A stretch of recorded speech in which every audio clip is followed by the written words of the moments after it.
सालों पहले पीतल नगर में किशन नाम का एक किसान रहता था।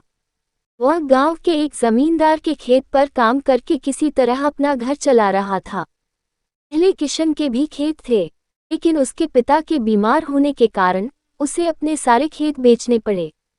मजदूरी में मिलने वाले पैसों से पिता का इलाज कराना और घर का खर्च चलाना मुश्किल हो रहा था। वो हर दिन सोचता कि कैसे घर की स्थिति को बेहतर किया जाए। आज भी इसी सोच के साथ किशन सुबह सुबह जमींदार के खेत पर काम करने के लिए निकला। खुदाई करते समय उसकी कुदाल किसी धातु से टकराए और तेज आवाज हुई। किशन के मन में हुआ कि आखिर ऐसा क्या है यहाँ। उसने तुरंत उस हिस्से को खोदा तो वहां से एक बड़ा सा पतीला निकला। पतीला देखकर किशन दुखी हो गया। किशन के मन में हुआ कि ये जेवरात होते तो मेरे घर की हालत थोड़ी सुधर जाती। फिर किशन ने सोचा कि चलो अब खाना ही खा लेता हूँ। किशन ने खाना खाने के लिए अपने हाथ की कुदाल उस पतीले में फेंक दी और खाना खाने चला गया। खाना खत्म करने के बाद किशन अपनी कुदाल उठाने के लिए उस पतीले के पास पहुंचा। वहां पहुंचते ही किशन हैरान हो गया। उस पतीले के अंदर एक नहीं बल्कि बहुत सारे कुदाल थे। उसे कुछ समझ नहीं आया। तभी उसने अपने पास रखी एक टोकरी को भी उस पतीले में फेंक दिया। वो एक टोकरी भी पतीले के अंदर जाते ही बहुत सारी हो गई।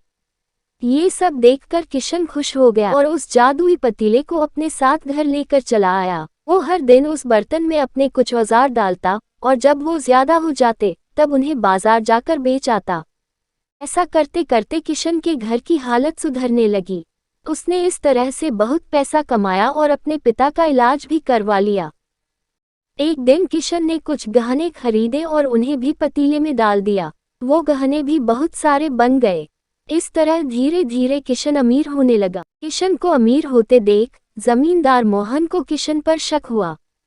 वो सीधे किशन के घर पहुंचा। वहां जाकर उसे जादुई पतीले के बारे में पता चला। उसने किशन से पूछा, तुमने ये पतीला कब और किसके घर से चुराया? डरी हुई आवाज में किशन बोला, साहब, ये पतीला मुझे खेत में खुदाई के समय मिला था। मैंने किसी के घर चोरी नहीं की है। खेत में खुदाई की बात सुनते ही जमींदार ने कहा, ये पतीला जब मेरे खेत से मिला तो यह मेरा हुआ। किशन ने जादुई पतीला न लेकर जाने की बहुत मिन्नतें की, लेकिन जमींदार मोहन ने उसकी एक नहीं सुनी। वो जबरदस्ती अपने साथ वो जादुई पतीला लेकर चला गया। जमींदार ने भी किशन की ही तरह उसमें सामान डालकर उन्हें बढ़ाना शुरू किया। एक दिन जमींदार ने अपने घर में मौजूद सारे गहने एक एक करके उस पतीले में डाल दिए और रातों रात बहुत अमीर हो गया। एकदम से जमींदार के अमीर होने की खबर पीतल नगर के राजा तक पहुंच गई।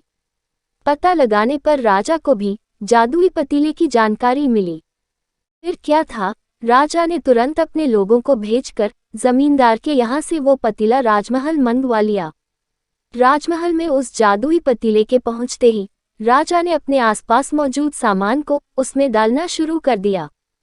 सामान को बढ़ता देखकर राजा दंग रह गया। होते होते आखिर में राजा खुद उस पतीले के अंदर चला गया। देखते ही देखते उस पतीले से बहुत सारे राजा निकल आए। पतीले से निकला हर राजा बोलता कि मैं पीतल नगर का असली राजा हूँ। तुम तो इस पतीले से निकले हो। ऐसा करते करते सभी राजा आपस में लड़कर मर गए। जादुई पतीले के कारण राजमहल में हुई इस भयानक लड़ाई के बारे में नगर में सबको पता चल गया। इस बात की जानकारी मिलते ही मजदूर किशन और जमींदार मोहन ने सोचा, अच्छा हुआ कि हमने उस जादुई पतीले का इस्तेमाल सही से किया। उस राजा ने अपनी मूर्खता के कारण अपनी जान ही खो दी। कहानी से सीख। जादुई पतीले की कहानी से दो सीख मिलती हैं। पहली कि मूर्खता का अंत बुरा ही होता है।